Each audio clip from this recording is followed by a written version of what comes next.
হরিরামপুর ব্লকের গোকর্ণ গ্রাম পঞ্চায়েতের মুশন পশ্চিমপাড়া এলাকায় ভয়াবহ অগ্নিকাণ্ড। এই অগ্নিকাণ্ডের ঘটনায় 6টি বাড়ি সম্পূর্ণ ভস্মীভূত। বৃহস্পতিবার দুপুর নাগাদ ঘটে যাওয়া এই মর্মান্তিক ঘটনায় পুরো এলাকায় ধোঁয়ায় ঢেকে যায়। প্রত্যক্ষদর্শীরা জানিয়েছেন, আগুনের তীব্রতা এতটাই বেশি ছিল যে প্রবল পশ্চিমী বাতাসের দাপটে মুহূর্তের মধ্যে একের পর এক বাড়িতে ছড়িয়ে পড়ে আগুন। এই বিধ্বংসী আগুনে বাড়ির ভেতরে থাকা আসবাবপত্র, মোটরবাইক সহ সমস্ত জিনিসপত্র পুড়ে ছাই হয়ে যায়। তবে সৌভাগ্যবশত এই 6টি বাড়িতে বসবাসকারী 13টি পরিবার প্রাণে রক্ষা পান। এ বিষয়ে বিধ্বংসী আগুনে ক্ষতিগ্রস্ত বাড়ির এক সদস্য জানিয়েছেন, দেখি আগুন আমার ঘরে জ্বলছে, ঘরের মধ্যে আগুন মানে অলরেডি লেগে গেছে আগুন, ঘরে কিছু বের করতে পারিনি। আমার প্রায় বাড়ি করার জন্য বিদেশ খেটে করে খাই আমরা, কেরলা খেটে প্রায় 3 লক্ষ টাকা জমা করেছিলাম বাড়ি করার জন্য।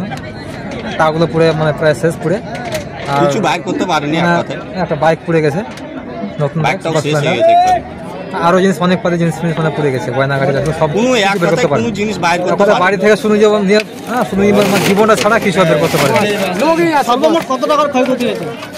আমাদের আমার নিজস্ব মিলে প্রায় 6 লক্ষ টাকা টোটাল, গাড়ি নিয়ে আর 1 টাকা নিয়ে নিজস্ব।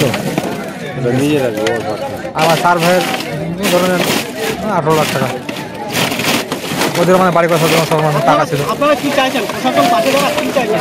আমরা অবশ্যই চাই প্রশাসন পাশে থাকা, সব তোমার দেখতে পাচ্ছেন আপনারা, প্রশাসন আসে দেখুক, হেল্প করো, সরজম তদন্ত করে দেখুক, তারপরে কাগজপত্রগুলো যেন তাড়াতাড়ি বের করতে পারে। আমাদের ডকুমেন্টস টোটালটা সম্পূর্ণ পুরো শেষ হয়ে গেছে।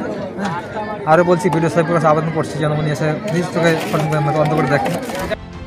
ঘটনার খবর পেয়ে দ্রুত ঘটনাস্থলে পৌঁছায় হরিরামপুর থানার পুলিশ।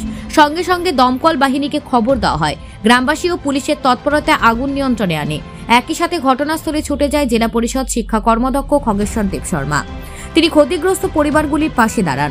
এ বিষয়ে তিনি বলেন, এখানে এসে দেখলাম 7 থেকে 11টার মতো পরিবার ইলেকট্রিক শর্ট সার্কিট হয়ে আগুন লাগে এবং সম্পূর্ণ পুড়ে যায়।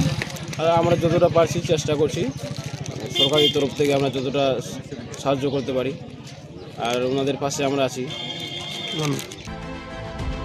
হরিরামপুর থেকে শুভময় ঘোষের প্রতিবেদন, নিউজ টুডে।